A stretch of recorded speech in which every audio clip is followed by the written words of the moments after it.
So what's up guys? Back to normal now. Welcome to my Game Week 21-22 video. I hope you guys had a smashing Game Week 21. So without further ado, let's take a look at what points I got and check out some of my plans for Game Week 22. So Game Week 21 was a fruitful game week for me, a massive 66 points. For once, I really benefited from my defenders. There wasn't a hair's breadth between my two keepers. They both got 10 points. Gibson showed up with 6 points. Cedric and Cook not really adding a whole lot, I'm afraid. But I had the mind's eye to have Baines first on my bench against City. Thanks to Costa's spat, no spat, back injury, Baines took Costa's place with 6 points. That definitely helped bolster my defence. Thankfully I chose correctly in captaining Sanchez. He got 11 points and that doubled up gave me just over 22 points. It was the best choice this game week out of the rest of my players, with Ibra being the next best on 7 points. Hazard did grab me an assist this game week with 6 points. He seems to get further forward when Costa's not playing. I was considering, as you guys know, transferring him out this game week, and so it's left me in a bit of a muddle not really knowing what's happening with Costa. If Costa does decide to stay, and he really is okay from injury, I might have to drop Hazard just for money. Phillips and Allen were in midfield making up the numbers with 2 apiece. Ibra continues to keep his place in my team over Aguero, and thankfully I didn't transfer him out when Aguero came back like I did in my personal team. He managed to get me a whole 7 against Liverpool when he scored late on. And then we have Benteke adding an extra 2 points to my total.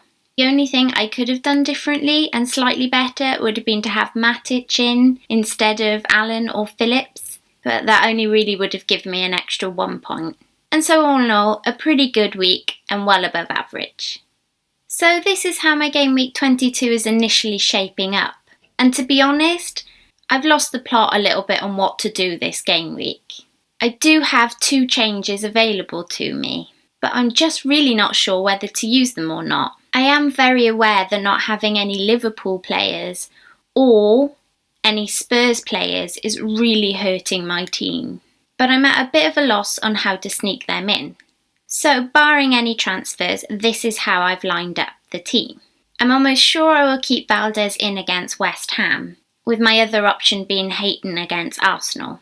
I'm aware of West Ham's run of form, which is why I'll probably leave Gibson on the bench and not double up against them. I'm also sure I'll keep Baines in against Crystal Palace. Barring a failure to keep a clean sheet, I'm very aware of his set-piece potential. Bournemouth have seemed a little unsettled without Aki last game week, but I'm thinking of giving Cook another chance against Hull this coming game week. Now, here's a difficult one. Macaulay against Sunderland or Cedric against Leicester. Macaulay's -3 last game week will have hurt a lot of FPL managers. But Leicester have the potential to score goals when they really score goals. So I can either choose between the two, or I can play a back 4 taking Allen out against Man United. However, of my 3 cheaper midfielders, Allen did score a goal against Man United the last time he played them, whereas Phillips and Matic got an assist. I've no idea, and it's anyone's guess with everything up in the air at Chelsea whether Matic will actually play this game week a full 90 minutes. So that being said, without me making any transfers, everything further up will stay as is. And so the baton for captaincy is really between Hazard, Sanchez and Ibra. Costa's kind of out of the running considering we're not really sure whether he'll play or not. Hull have done better in defence recently and so have Burnley. But at the moment the armband is on Hazard.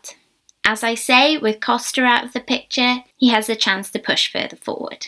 So I'd really appreciate your guys' help on looking at my transfers.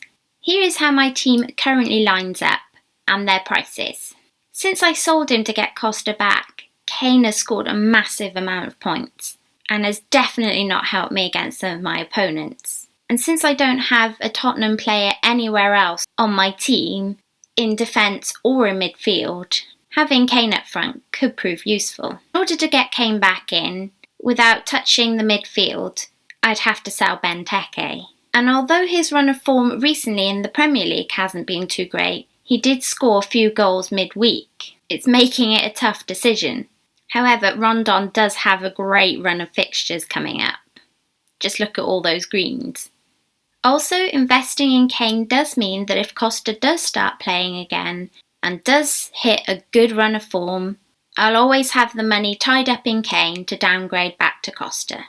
What do you guys think? Pop me a comment below or send me a message on Twitter. As always, I appreciate all of your advice. And of course, if I'm missing another transfer that you guys think I should make, you can see my prices and how much I have. And you know that I have 2 changes. By all means, just pop me a suggestion. For instance, maybe you think I should get Pedro in for Hazard.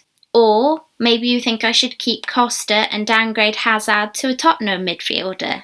Anything you guys think about, just pop me a message. This team is as much about you guys as it is about me, and that's why I love doing my YouTube channel so much. Thanks for watching, you guys. As always, your help is very much appreciated. So I'll catch up with you all on Twitter, and don't forget to pop me some comments below. Until next time, don't forget to like, subscribe and do all those fabulous things. Nymphrya out.